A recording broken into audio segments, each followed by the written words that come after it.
Hello students, कैसे हैं आप। उम्मीद करता हूं आप अच्छे होंगे। और आज तो गुरुदेव के मेले में गए हैं आप। जाम्बू जी गुरुदेव का जो मेला मेला है मुकाम तालाब में, वहाँ सभी आप लुत्फ़ उठा रहे हैं और गुरुदेव को प्रणाम कर रहे हैं। तो मेरे लिए भी गुरुदेव से दुआ करना, प्रार्थना करना, ताकि मैं आपको हमेशा पढ़ाता रहूँ और स्वस्थ रहूँ।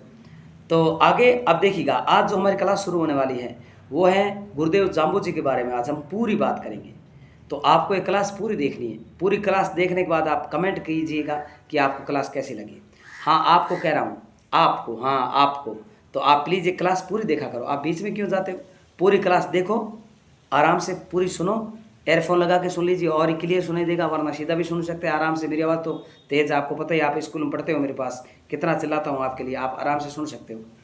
तो आप मेरी इस क्लास को पूरा देखना, और इस क्लास को देखने के बाद फिर आप अपने विचार रखना कि आपको क्लास कैसी लगी। तो आपको कह रहा हूँ, हाँ आपको पूरी क्लास देखनी है, ठीक है। हाँ, आप हंस रहे हो ना, मैं आपको ही कह रहा हूँ, ठीक है। तो अब हम क्लास शुरू करते हैं। तो गुरुदेव जाम्बू जी के बारे में हम चर्चा करें तो गुरुदेव जाम्बू जी का जन्म है वो 1451 में नागौर जिले के पीपासर गांव में हुआ था। गुरुदेव जाम्बू जी के पिताजी का नाम लोहाट जी पंवार राजपूत थे, लोहाट जी पंवार। गुरुदेव जाम्बू जी की माता जी का नाम हंसा देवी था। और गुरुदेव जाम्बू जी जो थे वो अपने माता पिता की इकलौती संतान थे, यानी एकमात्र संतान थे। इसके अलावा हम बात करें गुरुदेव जाम्बू जी के बारे में, तो गुरुदेव ने बिश्नोई संप्रदाय की स्थापना की थी। बिश्नोई संप्रदाय की स्थापना या परिवर्तन कह दें तो गुरुदेव ने 1451 में जन्म हुआ था। 1485 में गुरुदेव जाम्बू जी ने बिश्नोई संप्रदाय का परिवर्तन करके निर्गुण निराकार परब्रह्म भक्ति का उपदेश दिया। इनका मानना था कि कण कण में ईश्वर है, हर जगह ईश्वर है, इसलिए मनुष्य को आत्मा से शुद्ध होना जरूरी है। इसके अलावा हम बात करें, गुरुदेव ने 29 नियमों को उपदेश दिया। 29 नियमों के बारे में बताया कि 29 नियमों को यदि आप पालन करते हैं तो आपका जीवन है वो स्वर्ग हो जाता है और मरने के बाद आत्मा को मोक्ष मिल जाता है। और क्या गजब नियम है 29 नियमों की मैं बात करूं तो गुरुदेव जी के जो बताए हुए कुछ नियम है जो मैं बोल रहा हूं, और 29 है टोटल तो, लेकिन जो मुझे याद है मैं बोल रहा हूँ। टोटल 29 नियम है।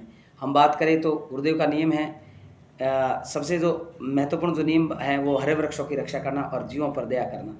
इसके अलावा बात करें तो खाना खाने से पहले स्नान करना, यानी स्नान करना, नहाने के बाद ही खाना खाते हैं। कितनी गजब नियम है।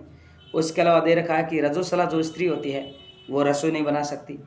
इसके अलावा दे रखा है कि जीवों के प्रति दया रखें, मादक पदार्थ जो होते हैं, नशीले पदार्थ, इनका सेवन ना करें, और तंबाकू का सेवन ना करें, शराब ना पिए, मांस ना खाए, और सोच समझ करके बोले, वाणी बोलने से पहले उस पर विचार करें।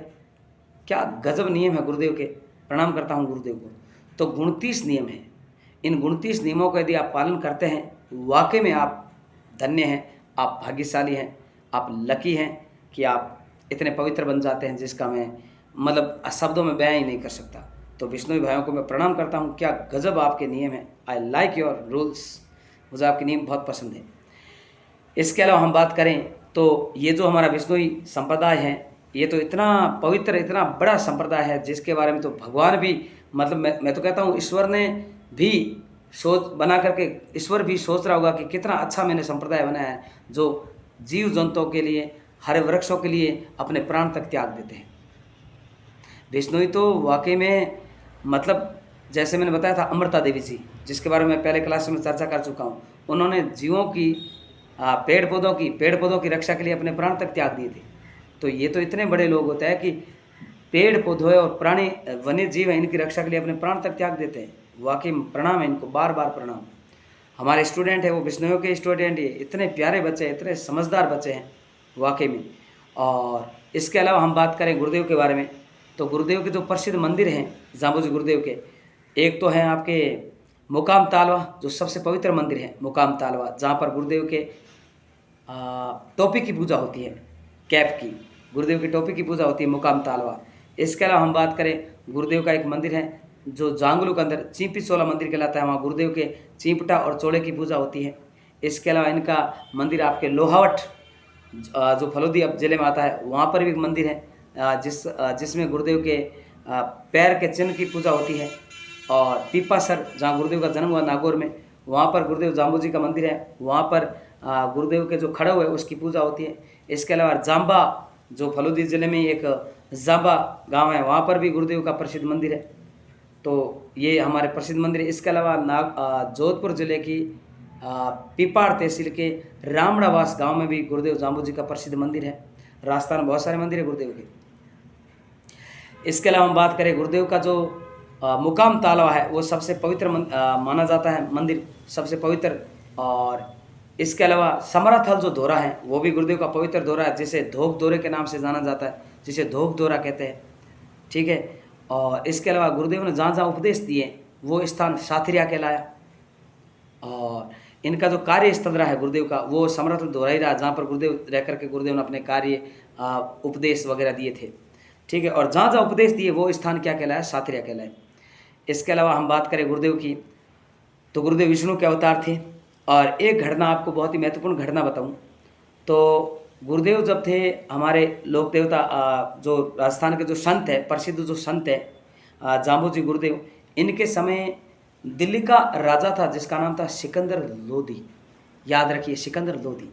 तो सिकंदर लोदी राजस्थान आता है और राजस्थान आकर के उसने जब गुरुदेव जाम्बू जी के वचन सुने, प्रवचन सुने, तो उसका हृदय इतना परिवर्तन हो गया, गुरुदेव की वाणी सुनकर के उसका हृदय परिवर्तन हो गया। और उस सिकंदर लोदी ने, दिल्ली के राजा सिकंदर लोदी ने गो हत्या पर प्रतिबंध लगा दिया गुरुदेव के उपदेश सुन करके, यानी गुरुदेव के कहने पर उसने गो हत्या पर रोक लगा दी। उसके अलावा जब उस समय गुरुदेव के समय, जब बात बहुत प्राचीन बात है, जब 1400 आप बात कर सकते हैं 88 के आसपास की बात है, 90 के आसपास की 1400, जब बहुत ज़्यादा राजस्थान में भयंकर अकाल पड़ा था, तो उस समय सिकंदर लोदी ने चारा भेजा था यहाँ हमारे राजस्थान के जो गायें हैं, गुरुदेव की जो गायें हैं, राजस्थान की जो गायें थी उनके लिए सिकंदर लोदी ने चारा भेजा था। और सिकंदर लोदी जब राजस्थान आया था उस समय हमारे एक संत और थे जो कतरिया शरण जिनका धाम है, और जाटों के जो संत है, जो जाट में हम बात करें जिनका कतरिया शरण के अंदर है, जो आग नृत्य प्रसिद्ध है, उनके मंदिर के अंदर हम बात करें जसनाथ जी। तो जसनाथ जी के प्रवचन से भी सिकंदर लोदी बहुत ज़्यादा प्रभावित हुआ था, अट्रैक्टिव हुआ था, और उसने जो हमारे कतरिया शरण में ज़मीन जो थी वो जसनाथ जी को दी थी, और जहाँ पर जसनाथ जी ने समाधि ली थी। तो जसनाथ जी, गुरुदेव जाम्बू जी और हमारे माँ करणी जी, ये एक ही समय हुए थे तीनों। इसके अलावा मैं बात करूँ गुरुदेव जाम्बू जी के बारे में, तो जाम्बू जी के प्रसिद्ध ग्रंथ है, जिन ग्रंथ का मैं नाम बोल दूँ आपको, बहुत ही प्रसिद्ध ग्रंथ है। बात करें तो जम्ब सागर, जम्ब संहिता, शब्द वाणी, बिश्नोई धर्म प्रकाश, 120 वाणियाँ। इनमें जो जम्ब सागर हैं ये विष्णुई संप्रदाय का धार्मिक ग्रंथ माना जाता है, जम्ब सागर। और जम्ब सागर में ही गुरुदेव द्वारा बताए गए जो 29 जो नियम है, 29 उपदेश है, उनका उल्लेख भी जम्ब सागर में ही मिलता है, जो विष्णुई संप्रदाय का धार्मिक ग्रंथ माना जाता है। गुरुदेव ने एक जो ग्रंथ लिखा था शब्द वाणी, जिसे वेदवाणी, गुरुवाणी, जम्बवाणी आदि नाम से भी जाना जाता है। इसके अलावा हम बात करें गुरुदेव की, तो गुरुदेव ने मतलब निर्गुण निराकार भक्ति पर बल दिया था, और इन्होंने कहा कि कण कण में ईश्वर है। और गुरुदेव के जो प्रवचन हैं उनको हम सुनते हैं तो हमें कबीर की जो वाणी है उसका प्रभाव लगता है। कबीरदास जी के जो प्रवचन हैं, हमारे गुरुदेव जाम्बू जी के प्रवचन हैं, ये मिलते जुलते प्रवचन हैं। इसलिए तो वो कबीरदास जी का जो भजन है, गुरु गोविंदो खड़े काके लागू पां, बलिहारी गुरु आपने गोविंद दियो बताए कबीरा, गोविंद दियो बता। तो इसलिए हमारे जो जाम्बू जी गुरुदेव हैं वो भी गुरु को बड़ा बताया गया है। हकीकत में मेरे पास हमारे विष्णुई संप्रदाय के जो बहुत बच्चे हैं, विष्णु के हमारे बच्चे पढ़ते हैं, बहुत प्यारे बच्चे हैं, उन बच्चों की मैंने क्वालिटी नोट की है। वो टीचर की बहुत आदर करते हैं, गुरु का बहुत आदर करते हैं। तो इनका वाकई में गुरुदेव जाम्बू जी की बताई हुई बात है कि गुरु ही सबसे बड़ा है, वो वाकई में गुरु की बहुत आदर करते हैं। तो बच्चे हमारे बहुत प्यारे बच्चे हैं, और बच्चों की जो इंसानियत है वो काबिल तारीफ़ है। वाकई में क्या गजब सम्मान करते हैं टीचर का। तो गुरुदेव के जो शिष्य हैं वो भी बड़े अच्छे हैं। गुरुदेव तो साक्षात विष्णु भगवान थे, विष्णु का अवतार थे जाम्बू जी, लेकिन इनके शिष्य भी बड़े अच्छे हैं। तो यह थी हमारे गुरुदेव जाम्बू जी के बारे में महत्वपूर्ण जानकारियाँ। उम्मीद करता हूँ आपको अच्छी लगी होगी क्लास। और गुरुदेव की समाधि के बारे में मैंने बात कर दी थी 1536 में, याद रहे 1536 में 85 साल की उम्र में गुरुदेव जाम्बू जी ने मुकाम तालवा में समाधि ली थी। और सबसे बड़ा विष्णुओं का आप कह सकते हो हरिद्वार, विष्णुओं का सबसे जो पवित्र स्थान है विष्णुओं के लिए, तो समझ लो सबसे साक्षात आप कह सकते हो हीवन यानी स्वर्ग जो है विष्णुओं का सबसे पवित्र स्थान है वो मुकाम तालवा ही है। ठीक है। और इसके अलावा धोक धोरे के नाम से जैसे कि समरथल कहलाता है। तो आज बहुत बड़ा मेला भर रहा है मुकाम तालवा में। एक बात आपको और बता दूं, 2 मेले भरते हैं, बड़े मेले मुकाम तालवा में। एक तो भरता है आश्विन अमावस्या जो आज के दिन भर रहा है, आश्विन अमावस्या यानी आशोज अमावस्या कह दो चाहे आश्विन कह दो। तो आश्विन अमावस्या को, एक भरता है फाल्गुन अमावस्या को। 2 विशाल मेले भरते हैं मुकाम तालवा में। तो हो सकता है कि अब ये क्लास एंड होने के बाद मैं भी मुकाम तालवा जा रहा हूँ। तो आप सभी को जय गुरुदेव जाम्बू जी की, और हम अगली क्लास में वापस मिलते हैं।